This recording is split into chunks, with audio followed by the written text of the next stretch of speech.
Good morning, children. Welcome back to the social session. Children, yesterday we learnt about the mechanism of a formative assessment one examination, how it will be conducted, and what is the syllabus and other things relating to the pattern of the examination we tried to understand. But before that, we were learning about the French Revolution, children. So let us finish up this French Revolution before we go for the formative assessment. French Revolution socio-economic background we tried to understand. Under that, we learnt about many factors like French society was divided into three estates, which we call it as a estate general. First estate consists of clergy, second estate consists of nobility, and third estate consists of all the common men. So whenever the king wanted to impose new taxes, then the permission from the estates general is required. For that reason, Louis XVI has summoned for the estates general. But you know it very well, they have demanded, the third estate people have demanded for the voting. That means each person should have one vote. That was rejected, and later they have protested against it, and they had come out of the estates general meeting. The meeting was conducted in the famous hall of Versailles Palace, and later these all people had gathered in a tennis court in the Versailles Palace courtyard. So they have taken a promise that until they prepare a constitution, until they draft a constitution, they are not going to come out. So finally Louis XVI also accepted the body, the National Assembly of these people who got the third estate people who gathered at the tennis court, and they were busy in preparing the constitution. And they prepared a constitution in such a way that the draft constitution got completed by the National Assembly in 1791. It was in the year 1791, the constitution got drafted by the National Assembly. Constitution was drafted by National Assembly. What is this National Assembly, children? Anybody elected them? Huh? National Assembly means the third estate people who gathered in the court, in the tennis court. Those people have declared themselves as a National Assembly, and they even had broken the there were many chawals in the cities of France also, where they have broken the prison of Bastille, which was considered as a monarchical prison. So that was also broken on July 4th. We have seen about that, and its main object of making the constitution was to reduce the powers of the king automatically.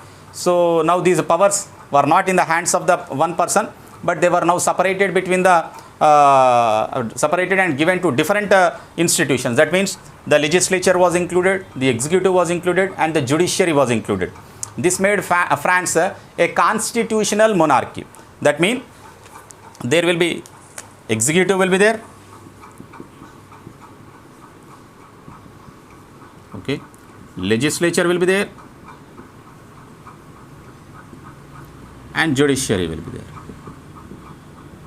This made constitution of France to be a constitutional monarch. A king also will be there, but his powers will be restricted.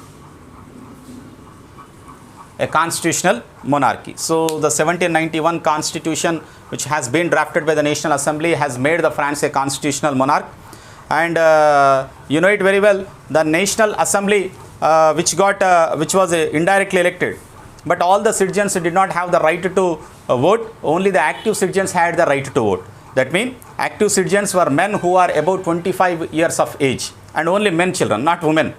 Only men who are about 25 years of age has the right to vote, and or the people who paid the taxes, which is equivalent to at least 3 days of a laborer's wage. If they paid the tax, then they have the right to vote. The active citizens voted to a group of electors who in turn will choose the assembly. The remaining men and all women were classed as a passive citizens. Passive citizens in the sense who doesn't have the right to vote. Active citizens means the people who are about 25 years of age and who pay the tax are called as active citizens. Only these people have the right to vote. In order to become an elector or a member of the assembly, a man had to belong to the category of highest taxpayer. Then only you can be elected to the National Assembly. The Constitution also has begun with a declaration of the rights of men and the rights of the citizens. What are the rights of the men and the rights of the citizens were also present in the Constitution.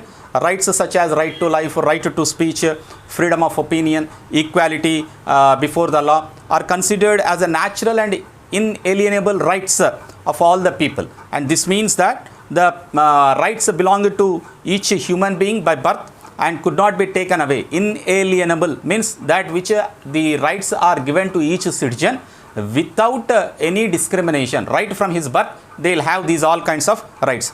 It was a duty of the government to protect the citizens' natural rights which they have incurred from their birth. So it is a duty of the government, and the situation in France continued to be tense during the following years, because although Louis XVI has signed the constitution, he started secret negotiations with the king of Prussia, that is neighboring countries, and the rulers of other neighboring countries were also worried about the developments in France, because the same kind of revolution may take place in their country also.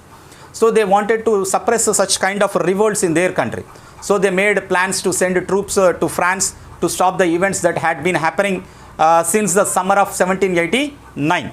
But what happened? But before this could happen, the National Assembly has decided to declare war against Prussia and Austria in April 1792. Thousands of volunteers from different parts of France joined the army, and they had fought this war.